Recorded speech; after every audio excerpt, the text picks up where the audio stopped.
हाँ तो दोस्तों, आज हम जीव विज्ञान के बारे में कुछ अध्ययन करेंगे, जिनमें बहुत समस्याएं हैं कि कोशिका विभाजन आखिर कैसे होता है। कोशिका विभाजन यानी कोशिका का दो खंड बनना।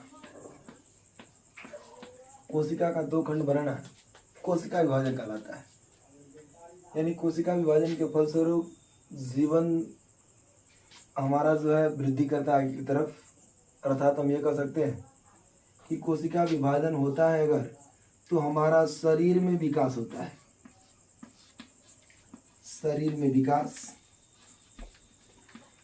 एवं दूसरा वंश में विकास। वंश में विकास होता है।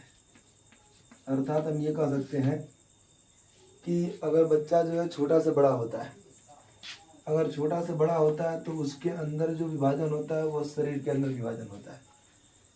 दूसरा वंश में विभाजन यानी जनन के फलस्वरूप, जनन के फलस्वरूप नए जीव को जन्म देना। नए जीव को जन्म देना। ये दो क्रियाएं हमारे यहाँ जीवन में होती है, जिनमें ये दोनों क्रियाओं को संपन्न करने के लिए हमारे कोशिका के अंदर विभाजन होता है। ये कोशिका का विभाजन जो होगा वो हमारे शरीर में उपस्थित दो प्रकार की कोशिकाओं में होता है। प्रथम हमारा समसूत्री कोशिका, समसूत्री कोशिका जिसको सोमैटिक सेल कहा जाता है, जिसको क्या बोला गया है, तो सोमैटिक सेल। दूसरा होता है जनन कोशिका, जनन कोशिका जिसका नाम रखा गया है जर्म सेल। जर्म सेल यानी दो प्रकार की कोशिकाएं, एक जनन कोशिका और एक समसूत्री कोशिका। समसूत्री कोशिका को सोमैटिक सेल कहा गया है और जनन कोशिका को जर्म सेल कहा गया है। दो प्रकार की ये जो सेल होती हैं, दोनों के अंदर विभाजन होता है। और विभाजन जो होगा कोशिकाओं में वो मुख्यतः दो प्रकार का होता है। कोशिका विभाजन में दो प्रकार की कोशिकाएं, एक था सोमैटिक सेल और दूसरा था जर्म सेल। फर्स्ट जो सोमैटिक सेल होता है, उस सोमैटिक सेल के अंदर देखा जाए तो उस सोमैटिक सेल के अंदर जो विभाजन होता है उसको कहते हैं समसूत्री विभाजन। समसूत्री विभाजन।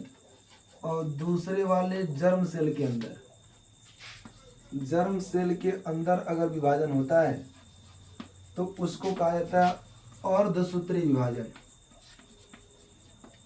अर्धसूत्री विभाजन।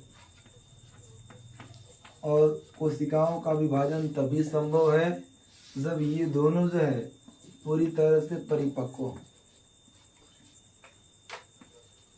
और परिपक्व होने के साथ साथ इसके अंदर जो है जो जितने भी पदार्थ हैं वो अगर सम्मिलित पूर्ण रूप से पाए जाते हैं, उनके अंदर अगर अधिकताएं होती हैं तो उन कोशिकाओं के अंदर प्रारंभ होता है विभाजन। अर्थात हम ये कह सकते हैं कि सोमैटिक सेल और जर्म सेल के अंदर दो प्रकार के विभाजन, एक समसूत्री विभाजन और एक अर्धसूत्री विभाजन। पूछा जाता है कि समसूत्री विभाजन किस प्रकार की कोशिकाओं में होता है, तो सोमैटिक सेल की कोशिकाओं में होता है, जिसको कौन सा विभाजन कहा गया है, समसूत्री विभाजन। जर्म सेल के अंदर कौन सा विभाजन शुरू होता है, तो सूत्री विभाजन।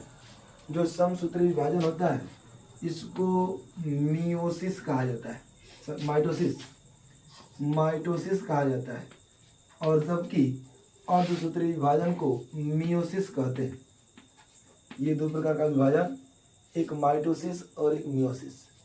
जो माइटोसिस की प्रोसेस चलती है, उस माइटोसिस की प्रोसेस में अगर देखा जाए कि 2n अगर सेल होगा, इस सेल के अंदर जब विभाजन शुरू होता है तो वह जितना सेल बनाएगा वह सदैव 2n रहेगा, जबकि असूत्री विभाजन के अंदर जब विभाजन शुरू होता है तो वह पहले 2n से बनता है n और इस n से पुनः बनता है n और n। अर्थात हम ये कह सकते हैं कि इसमें दो प्रोसेस, एक मियोटिक और एक माइटोसिस। मियोसिस वाले में जो दो सेल बनते हैं, इसका नाम रखा गया है डिप्लॉयड द्विगुणित, और इसका नाम रखा गया है डिप्लॉयड। लेकिन अगर जो है n आता है तो उसको बोलते हैं हेप्लॉयड।